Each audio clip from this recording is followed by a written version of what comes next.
साथियों, Allahabad high court के आज मैं एक नए आदेश के बारे में आप लोगों को बताऊंगा, जिसमें कहा गया है कि उचित दर विक्रेता की दुकान निरस्त होने के बाद यदि पीड़ित पक्ष हाई कोर्ट में अपील करने आता है, उस दौरान यदि निरस्त हुई दुकान पर दूसरा दुकानदार नियुक्त कर दिया जाता है तो उसको भी कोर्ट में अपनी बात रखने का अधिकार होना चाहिए।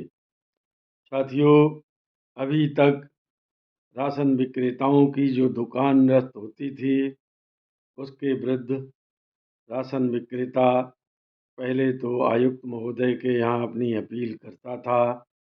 यदि वहाँ से भी उसे न्याय नहीं मिलता था, तब वह हाई कोर्ट का रुख करता था। हाई कोर्ट में यदि उसकी अपील स्वीकार हो जाती थी, तो राशन विक्रेता की दुकान पर यदि गांव में या शहर में जो भी नई दुकान नियुक्त हो जाती थी, वह स्वतः ही समाप्त मान ली जाती थी और पुरानी दुकान को ही बहाल कर दिया जाता था। यह अभी तक आदेश चलता आ रहा था, लेकिन गत दिनों एटा के एक दुकानदार की अपील पर इलाहाबाद हाई कोर्ट की एकल पीठ ने जो फैसला सुनाया, वह एकदम राशन विक्रेताओं के लिए नया और शॉक्ड कर देने वाला है।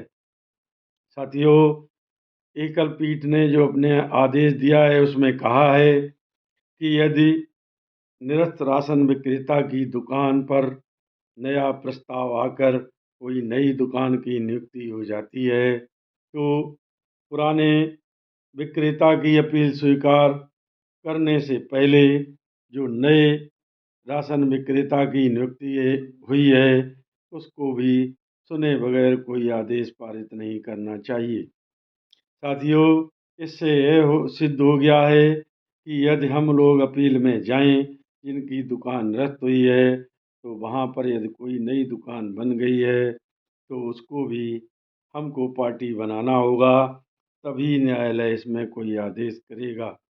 देखते हैं साथियों, इस आदेश का अब शासन किस तरह से सदुपयोग करती है, या एकल पीठ के इस आदेश के खिलाफ कोई अपील करके इस आदेश को निरस्त कराने का प्रयास करती है।